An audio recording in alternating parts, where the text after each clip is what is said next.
we're talking about this crazy realignment stuff. We see what's going on with the Pac-12. They're struggling to get their television contract together. Um, so I mean, it looks like it's going to be whatever they get. It's going to be less than even the Big 12, which is pretty much leaving the right for the picking as far as the corner schools, Arizona State, and Colorado, Utah. What if, and I'm pretty sure Jim Phillips, Commissioner of ACC, has thought about this. Would there be an upside? Talking about doing something to bring in more revenue. Would there be an upside for them to think totally outside the box? I mean, totally outside the box. Not that it hasn't been done already thanks to the Big Ten, but what if they consider, the ACC considers both Arizona schools, or Colorado, or Utah, or hell, maybe shoot for the moon and stars and kick the tires on Washington, Oregon, and Stanford. Maybe Cal too. Because that brings in bigger markets too. So is there any value in the ACC having a crazy, I don't want to call it alliance, I just call it takeover. Would that be so far-fetched for Jim Phillips and his conference members to digest, or is it just a pipe dream?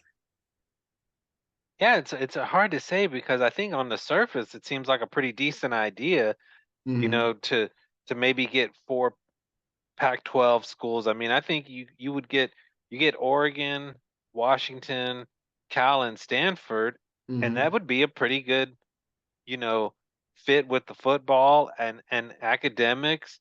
And then also keep four schools out there regionally tied together. So on the surface, it seems like a pretty good idea. I saw that a former ESPN executive who negotiated the ACC ESPN deal, John Skipper, Mm-hmm. was on a podcast and said Mm-hmm. that was a good idea to do. But then there have been like other um, media executives that I saw on Twitter said, "Oh, that's maybe not a good idea because then it would."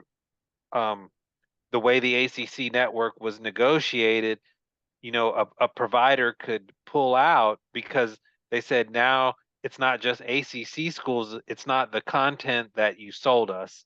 You know what I mean? Sure. It would Sure. say, hey, we got Pac-12 schools. This is not what I paid for originally. And they said it would be risky. I think it was like Bob Thompson, I saw on Twitter, a former Fox Sports executive said that. So, I mean, I have a feeling that they've looked into it. Mm-hmm. It kind of seems like a good idea, but it's hard to. I mean, I hope they've looked at it. Um, and if it doesn't work, it doesn't work. But I mean, I hope they're doing that sort of thing, out of the box thinking, because they need to, look at every stone, turn, what's the saying? Don't leave no stone unturned when it Right. comes to this. But I do think at some point ESPN is going to revisit that television deal, and I don't know what it'll look like, but maybe there'll be like a ninth conference game or something, Sure. to add a few million to that deal. I just can't see it going the entire length of the contract and them not changing anything about it. It just it wouldn't Yeah. make sense. And I think the ACC is too valuable to ESPN because let's face it, that's great content in addition to the SEC because they both have exclusive rights to the SEC and the ACC. But I think they value the ACC very highly. I And do, I do too. I think there's yeah, some reasons why they would definitely, look to improve things. I mean, we already talked about it. I mean, mhm, ESPN wants to keep their properties, and if they let the ACC fall, okay, the SEC is not picking up like 8 ACC teams, and there'll be some pretty valuable properties that are not in the SEC. They'll end up in the Big Ten, and then mhm, Notre Dame is going to, they will end up in the Big Ten too if the ACC breaks up for sure. That'd be another loss uh, for ESPN. Plus, we said how successful that ACC network is. It's a 50-50 partnership with ESPN. It's making mhm, them like $100 million a year. mhm. So I mean, they've got reasons to work with the ACC in the long run. But Right. you said it was like a sweetheart deal, and it is for ESPN. So I can't. This is what I kind of think. I think they're kind of looking at it like, all right, we're gonna just go with this deal for 2 or 3 more years because it's so good, and maybe in 5 years we will have to revisit it. That's what Right. I. That's what my just back of the napkin kind of guess at what will happen next. Back of the napkin, I like that. One last thing. One last thing. We'll wrap this up.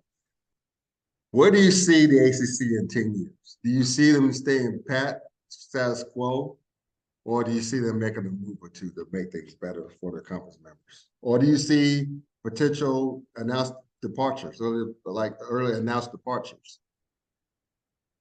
Wow, yeah, that's a great question. I've when I've been asked that before, I've been pretty confident in saying, you know, 5 years, nothing's going to happen. I feel Yeah. like the conference will make it to the end of the decade, but once those other contracts start coming open again, the Big Mm-hmm. Ten in around 2030, 2031, and the other deals start coming to a close, um, it's really going to be. I mean, I can't make a prediction because it's just too many things can happen. But I will, Right. will Too many say this: variables. if Yeah. if the ACC stays status quo, I can't see it surviving. If Jim Phillips just says, "All right, I'm going to just rely on the grant of rights and make it to 2036," um, then you're gonna have someone try to challenge it, and you're gonna see movement if he does that.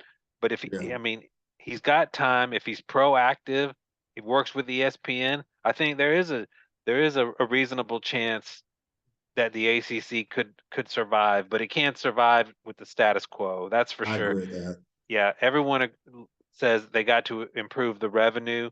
Um, that's absolutely no question. So if anyone in those ACC offices says, "Hey, we're going to wait till 2036 and try to renegotiate," that's not going to work. They gotta be working on it right now.